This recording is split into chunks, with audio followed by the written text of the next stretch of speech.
Ngayon, on natin. Ay, laptop natin gumagana. Ngayon,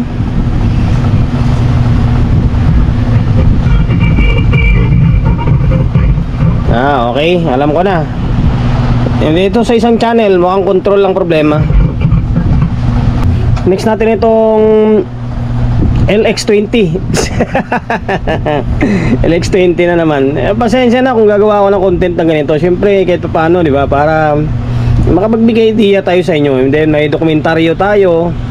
Makapagbigay idea tayo sa mga hindi pa nakapanood sa atin. Kumbaga, may entry tayo, may upload, makapagbigay idea, dokumentaryo. Ayan.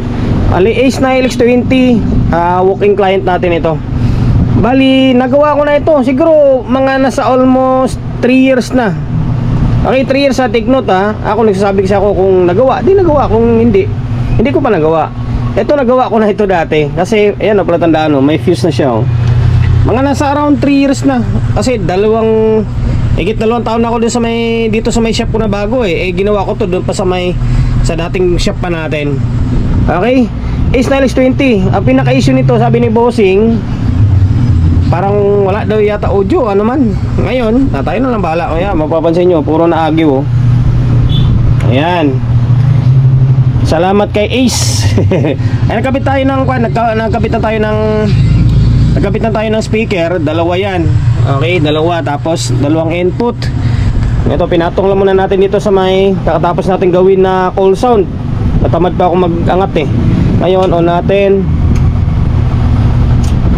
Ay, laptop natin gumagana. Ngayon,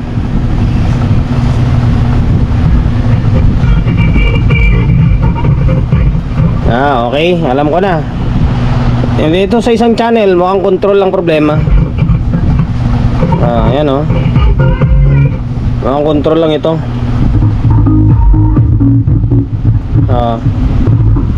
Di ba? May audio siya. Ito yung palatandaan guys na good yung isang amplifier ng LX20. Palatandaan na good siya ay dapat umilaw yung dalawang ilaw. Okay, yung ilaw na yan, kailangan umilaw siya dalawa. Okay? Same din dito, kailangan umilaw rin itong dalawa.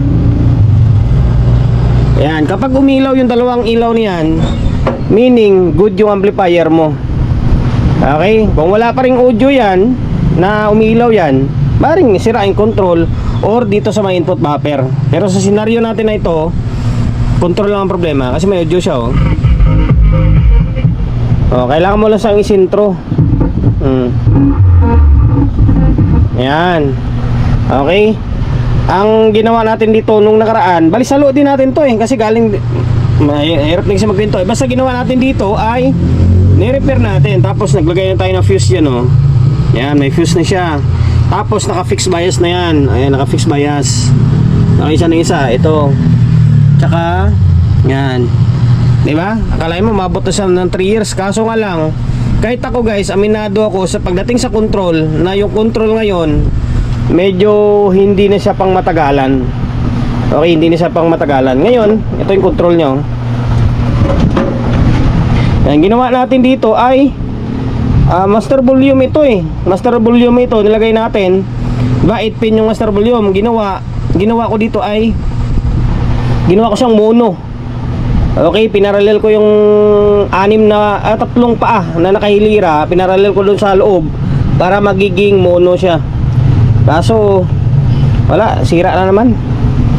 Pero okay na, sulit na rin yan. Nasa 3 taon na eh. Diba? Ngayon, papalitan ko lang yung control. Ito na, kinalas ko na yung front panel tapos yung control. Ito yung ginawa natin nung nakaraan no? Wala kasing control na may mahanap tayo na yung mono na may groove. Hirap makahanap ngayon. Yung nabibili ngayon sa Raon is yung mga ordinary lang. Kaya kung gusto mo na may groove, ay yung gagamitin mo is yung master volume. Kaya itong ginawa natin no?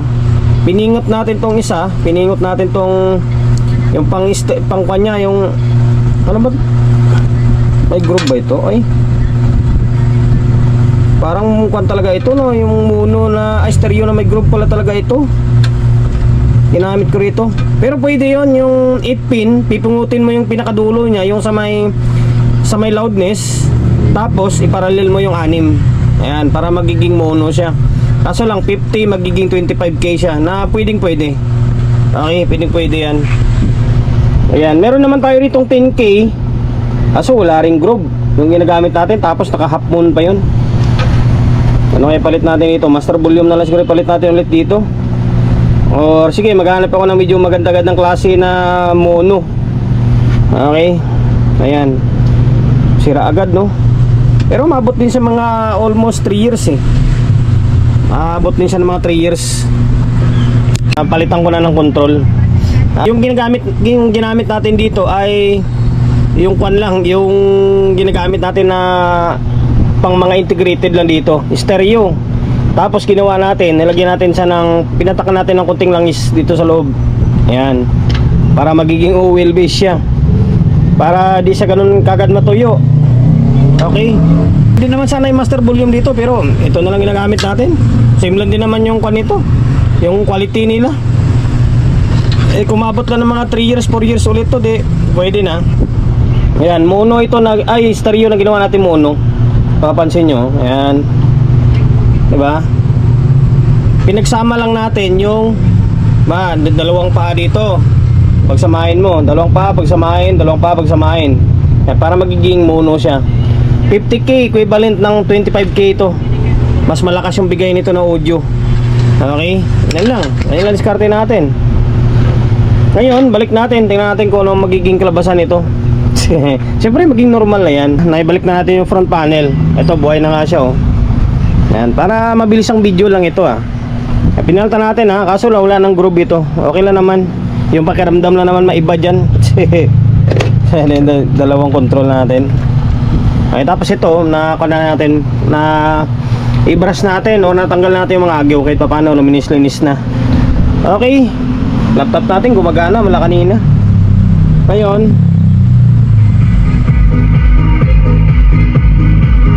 ayan, dire-diretso na yung audio nyo, walang kasabit-sabit. Then, yan yung isa pang may bibigay ko sa inyo na tip. Kung gusto nyo tumagal yung control nyo, patakan nyo ng konting langis. Okay? Patakan nyo ng konting langis sa loob para hindi siya manunuyot, hindi manunuyot yung carbon. Kung mapapansin nyo yung mga orig na mga control, mga oil base, may langis sa loob yun. Okay? Ayan. Hello channel.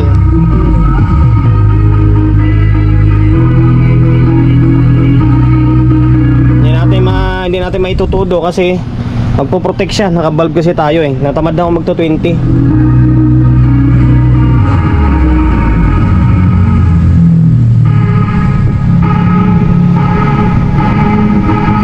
Oh, yun na, okay na. Ayan, sana nakapagbigay idea ako sa inyo ha. Yung stereo, pwede gawing mono yan. Iparallel nyo lang yung lahat ng mga pin nya. O pin na, hindi pin nya. Yung pin, yung 6 na pin na yun, iparallel mo into 3 na lang. Ayan, magiging 50 to 25k. Okay? Ganito na lang, magpapaalam ba ako? Sige, wag na.